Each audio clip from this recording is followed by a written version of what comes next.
unable to be defeated.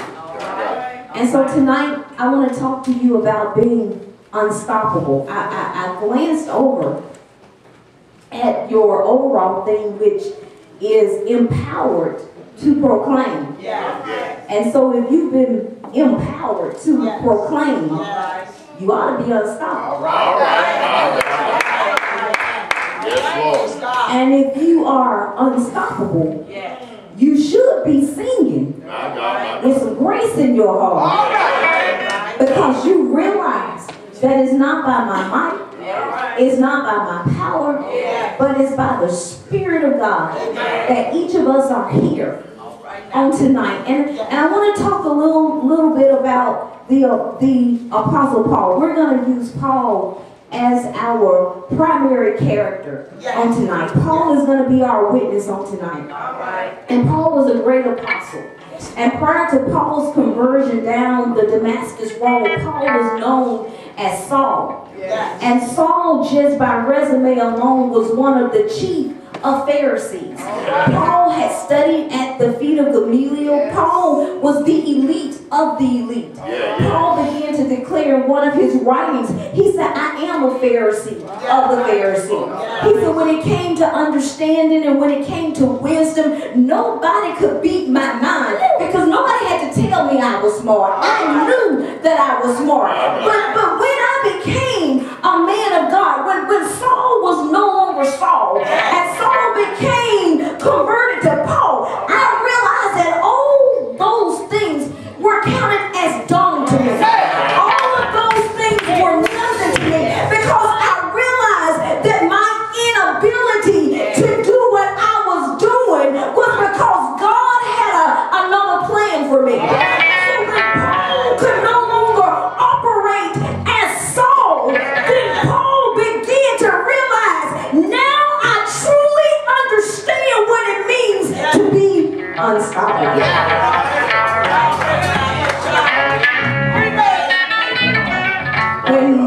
When we're first introduced to Paul early on in the book of Acts, we are introduced to him as a young man by the name of Saul. And there's a disciple of Christ by the name of Stephen. And Stephen had been preaching to the Gentiles. And when Stephen began to preach so strongly against idolatry and so strongly against the things that God had given him good news to tell the people, you no longer have to live like this, that there's a better way. The people became so outraged in the anointing that was on Stephen that they began to stone him. You know, sometimes what baffles even myself, why do we get upset when folk trying to stone us? Have you ever tried to live right so much and you tell yourself, God, I'm doing everything I know how to do, and the more I do, the more the enemy begins to come in like a flood? Don't you know the word of God declares that when the enemy comes against you like a flood, that he will lift up a standard right because you are strong.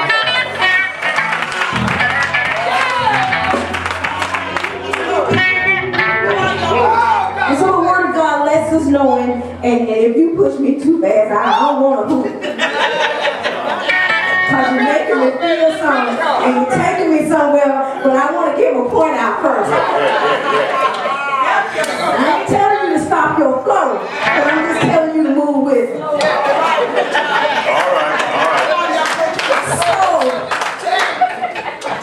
So when we're first introduced to Stephen and Saul in his life, in comparison with Stephen, the word lets us know that Saul stood and he held the garment of the soldier that was stoning Stephen. And what the irony in the situation is that the very place where Saul was, because he was a Christian killer, the very place that Saul was, Jesus came and said, Saul, you gotta go back.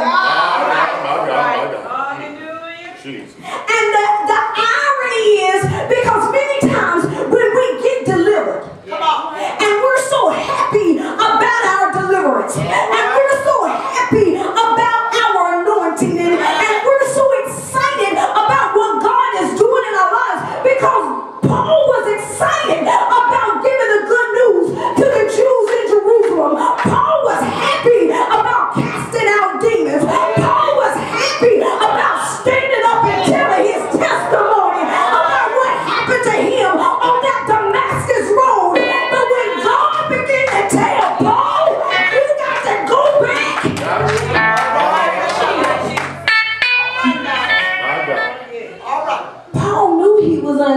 unstoppable while he was in Jerusalem, because Jerusalem really didn't know too much about his rep.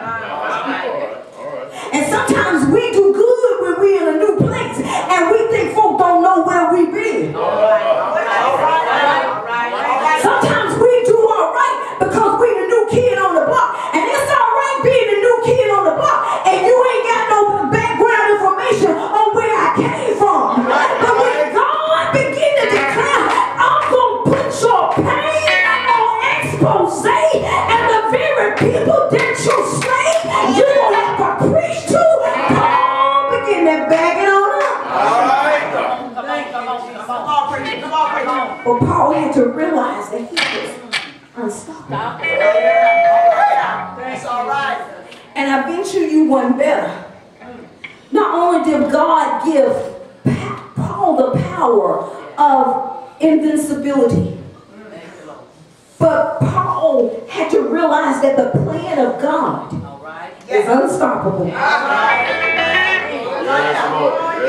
When God has something for you to do, when God has some place for you to go, it don't matter how much you kick against the pricks. It don't matter how much you vote against the progress.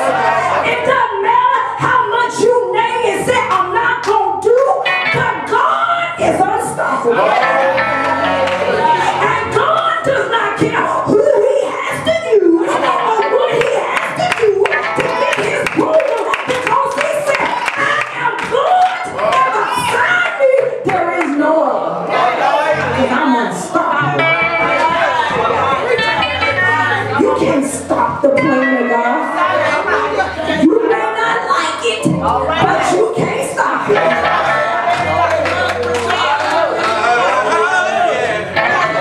And so the word of God declares to us that God began to, Jesus himself began to talk to Paul, because I want you to see what was intricately happening in Apostle Paul's life. Now, Paul was on his way to the temple. And when Paul was on his way to the temple, Paul had run across one of the Asian Gentiles by the name of Trophimus. And because Trophimus was a Gentile, he was not allowed in the Jewish synagogue. And Paul didn't take him in the Jewish synagogue. Paul just had words with him because he knew him. And it's amazing to me how folk looking for stuff on you.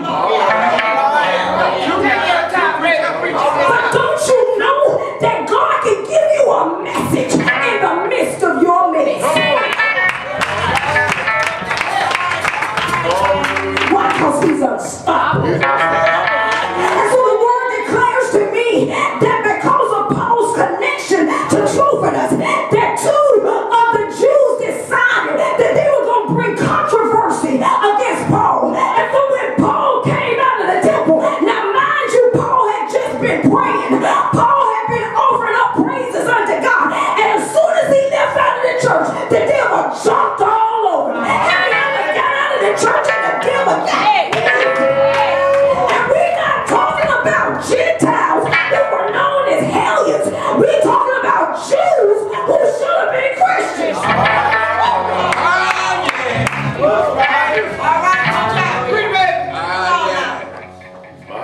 But God is unstoppable. Thank you.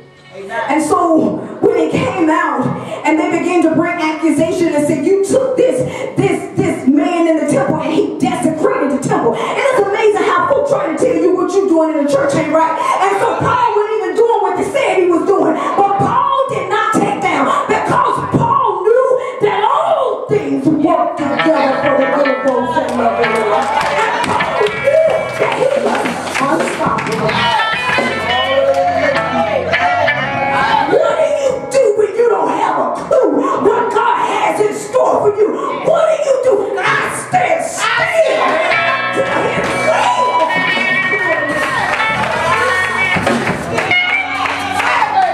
Because the God I serve is unstoppable. He's unstoppable.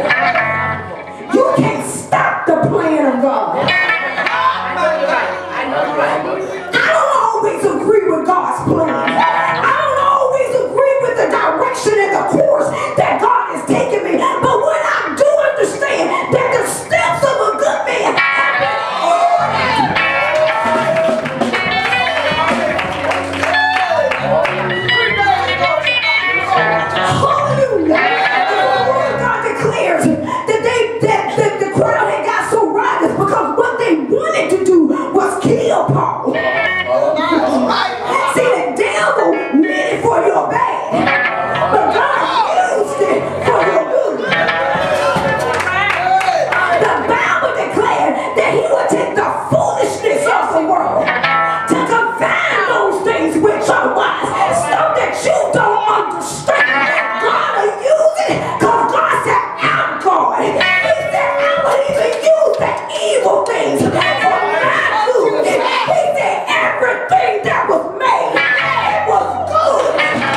watch your back. And I know what I'm doing because God had already declared unto Paul, they not going to hear your testimony. And I got a word for the folks in Rome. And you finished your job in Jerusalem. And however I need you to get there, Paul, you're going to Rome. And sometimes we don't know what God is doing. But God got a plan. That God got a way of getting you to the place of understanding. The place that you would go on your own. So sometimes God has to shake things up a little bit.